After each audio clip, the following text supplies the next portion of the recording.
Texas, but let me just tell you something. Houstonians know we have a public safety challenge. I will do whatever it takes.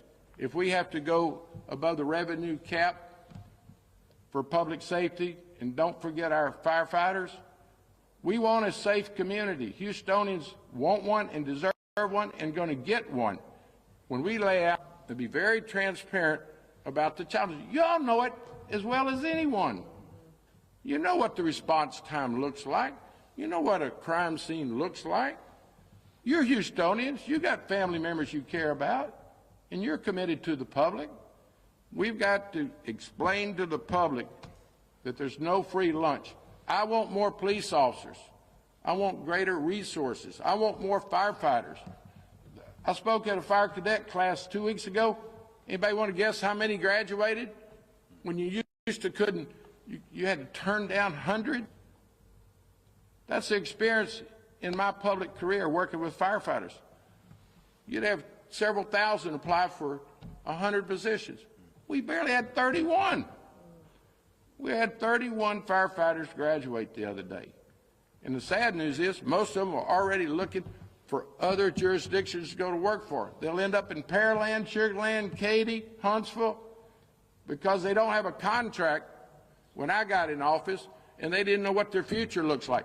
Firefighters, public safety, EMS. We have a great city, really great people, but we've got some challenges that this incident is a reflection of lack of resources, but the way they handled it was about as bad as you can handle something. To come up with a code that says you're not going to invest an incident because we're understaffed. Give me a break. If that person was still in the department, he or she would have a different experience. Should Houstonians expect further cuts? And because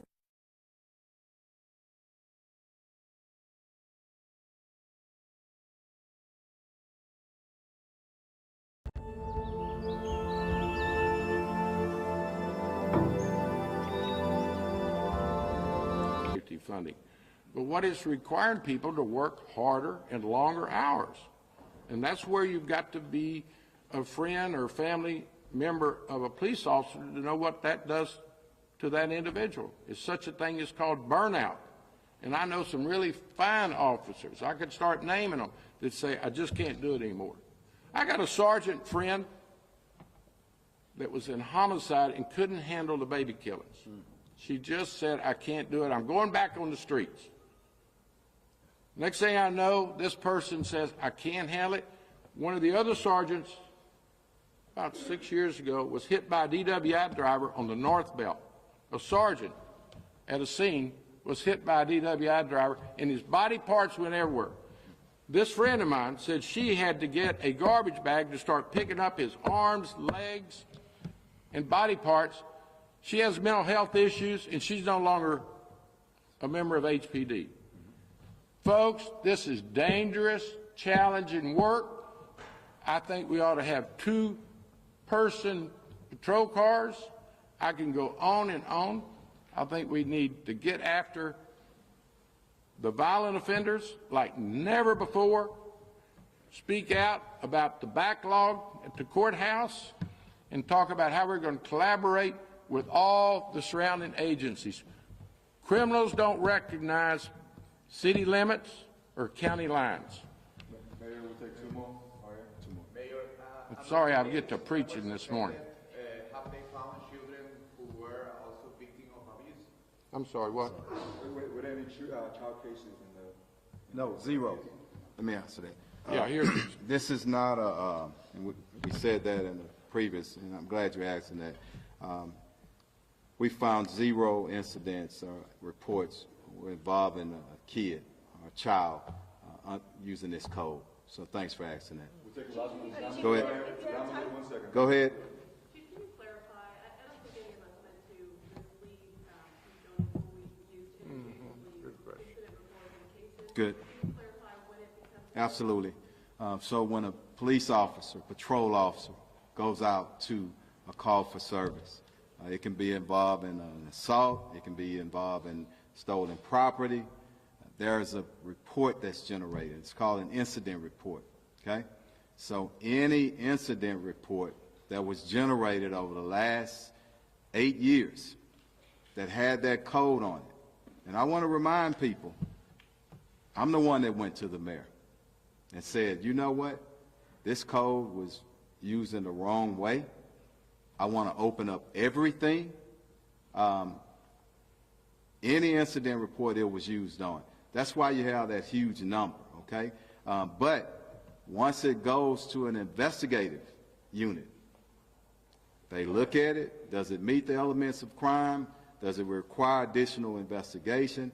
Some of them didn't, but they left them in the stack.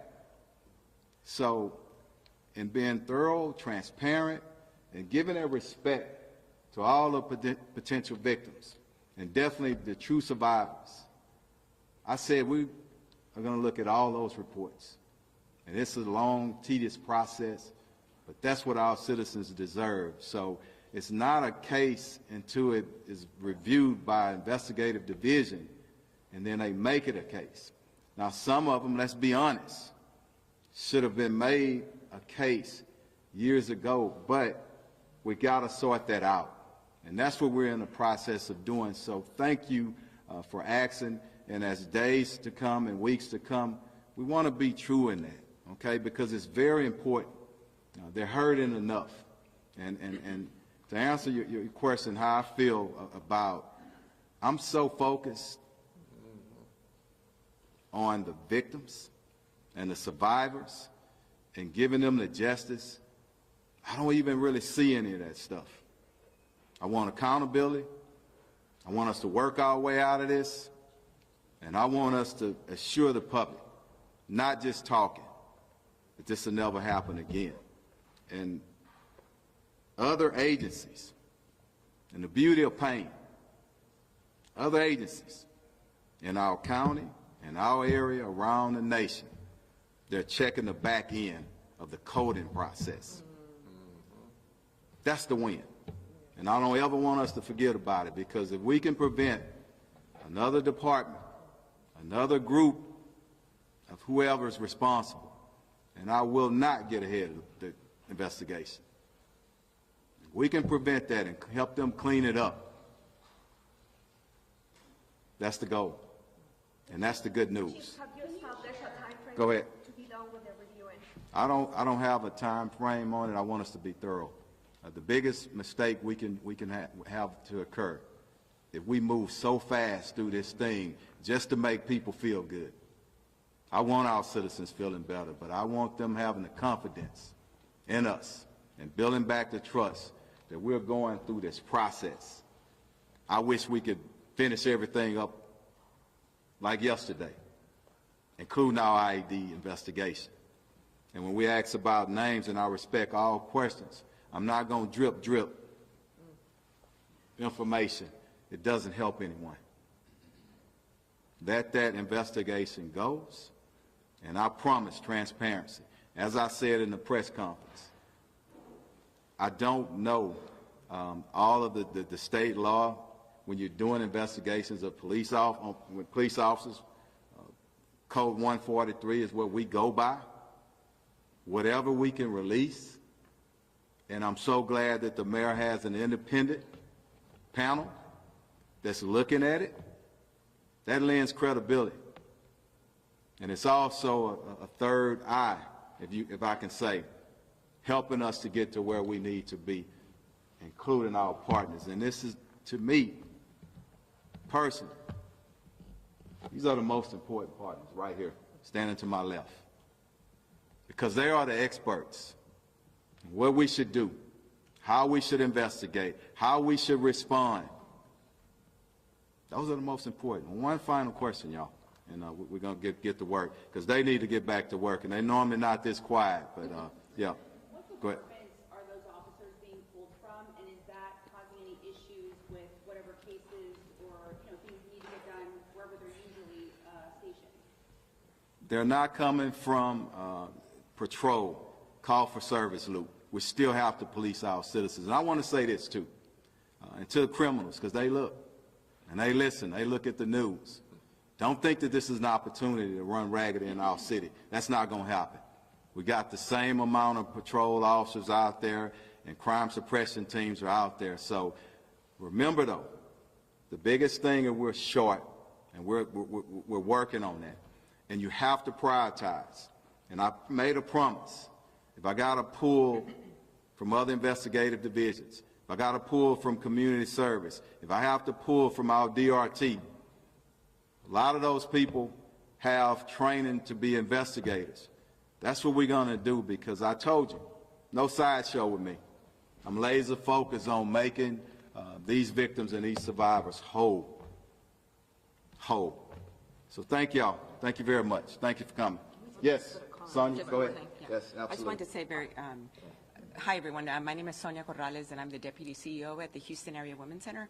And one of the things that I was just thinking about is how sexual assault and domestic violence are both crimes that are very underreported. So people don't come forward already, right? It's already difficult enough because, as we've already stated, it's very traumatic. And we want to, again, uplift those voices. But if you're a survivor of sexual assault or domestic violence, what we want you to know is that you are not alone. It is not your fault, and help is available. Please come forward. We do not want to continue to silence this crime, and we do not want you to live in silence either. Please come forward. Help is available. The Houston Area Women's Center has a 24-hour hotline. We have counseling. Houston Police Department has a pretty robust victim services unit. Please come forward and report your crime, or come to us if you do not want to report, or either. Thank you. Thank you, guys. Thank you. Yes. Thank you. That's a perfect How game. do you restore the confidence of some of these victims in the police department based on what's happened here?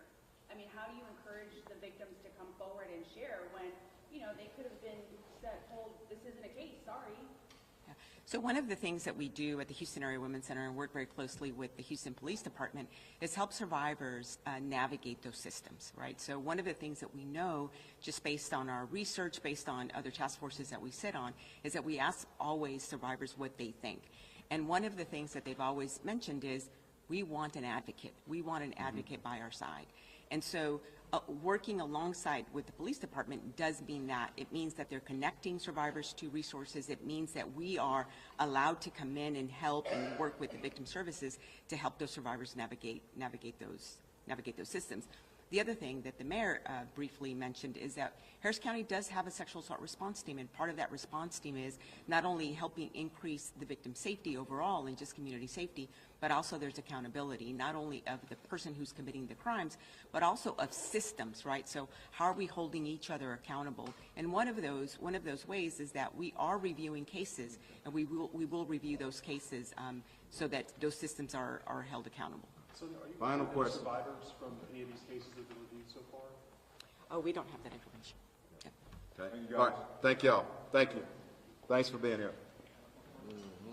Thanks, team. Survivors from any of these cases that have been reviewed so far? Oh, we don't have that information. Yeah. Okay. Thank you, All guys. right. Thank y'all. Thank you. Thanks for being here. Thanks, team. Thank y'all. All right.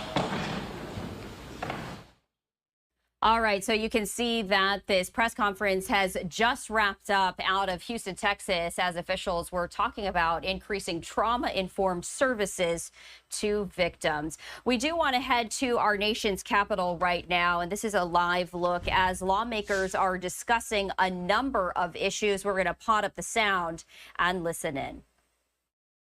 Based on her faith, having served as a parishioner of St.